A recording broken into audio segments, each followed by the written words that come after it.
कासार्डेतील युवती कस्तुरी पातळे हिचं दुर्दैवी निधन झालं।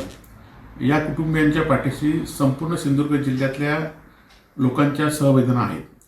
परंतु त्यानंतर जो प्रकार झाला, खरं तर कस्तुरीच्या मृत्यूनंतर त्यांच्या नातेवाईकांचा, त्यांच्या गावातील ग्रामस्थांचा आक्रोश किंवा त्यांचा त्यावेळची भूमिका समजू शकतो। परंतु या आक्रोशामध्ये इतर समाजकंटकांनी जो भाग घेतला तो पूर्णपणे चुकीचा आहे। तिच्या नातेवाईकांच्या ची काय भावना होती, परंतु इतर लोकांनी डॉक्टरांच्या हॉस्पिटलची तोडफोड करणं किंवा 2-3 तास, खरं तर एखादी आक्रोश असतो तो काही वेळेचा असतो, परंतु सातत्याने 2-3 तास डॉक्टरांवर ज्या पद्धतीने महिला डॉक्टरांवर हल्ला होत होता तो पूर्णपणे चुकीचा आहे आणि पोलिसांनी त्यावेळी बघायची भूमिका घेतली आहे।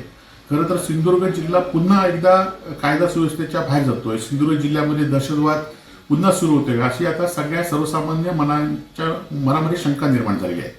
डॉक्टर नागवेकर हे गेले अनेक वर्ष या सिंधुदुर्ग जिल्ह्यामध्ये सेवा दिली आहे। डॉक्टर नागवेकरांसारखे अनेक डॉक्टर या ठिकाणी सेवा देत असतात। दुर्दैवाने असे प्रसंग अनेक वेळा होतात, त्यामुळे लोकांचा सुद्धा त्यावेळची भूमिका लोकांची असते। परंतु ही कालचा जो प्रकार आहे तो प्रकार म्हणजे सिंधुदुर्ग जिल्ह्यामध्ये पुन्हा दहशतवाद एका दृष्टीने काढण्याचा प्रयत्न आहे, कोणावर दबाव टाकण्याचा प्रयत्न आहे।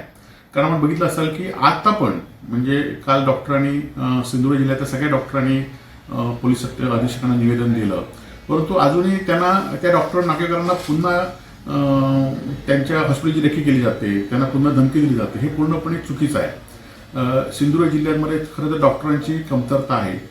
राजकीय कार्यकर्ते म्हणून आम्ही सुद्धा काही गोष्टीमध्ये कमी पडलो असू। आज शासकीय मेडिकल कॉलेज सुरू झालंय, महिला हॉस्पिटल सुरू झाले, परंतु अनेक हॉस्पिटलमध्ये डॉक्टर नाही ही वस्तुस्थिती आहे आणि त्यामुळे नाईलाजास्तव रुग्णांना खाजगी हॉस्पिटलचा आसरा घ्यावा लागतो। अनेक खाजगी हॉस्पिटल सिंधुदुर्ग जिल्ह्यातले हे स्थानिकच भूमिपुत्र आहेत।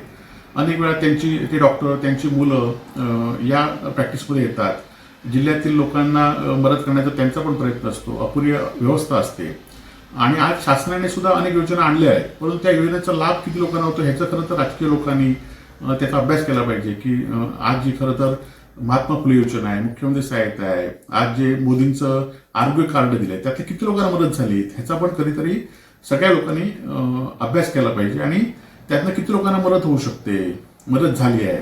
आणि त्यामुळे नुसतं डॉक्टरांना एखाद्या भूमिकेवर दोष देणं पूर्णपणे चुकीचं होईल।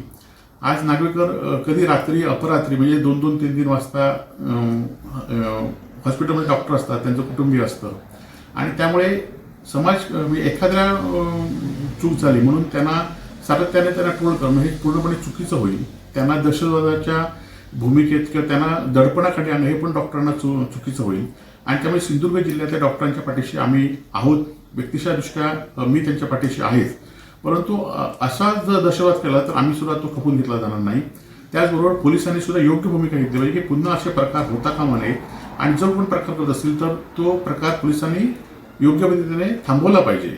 आज कासार्ड्यातील जे कुटुंबीय आहेत त्या कुटुंबियांना सुद्धा न्याय मिळाला पाहिजे। त्यांची मागणी आहे ती सुद्धा योग्य पद्धतीने प्रशासनाने हाताळली पाहिजे। डॉक्टर सुद्धा त्या भूमिकेत, डॉक्टरांनी सुद्धा त्यांच्या कुटुंबियाची भूमिका शांतपणे ऐकली पाहिजे, कुटुंबियांशी चर्चा केली पाहिजे।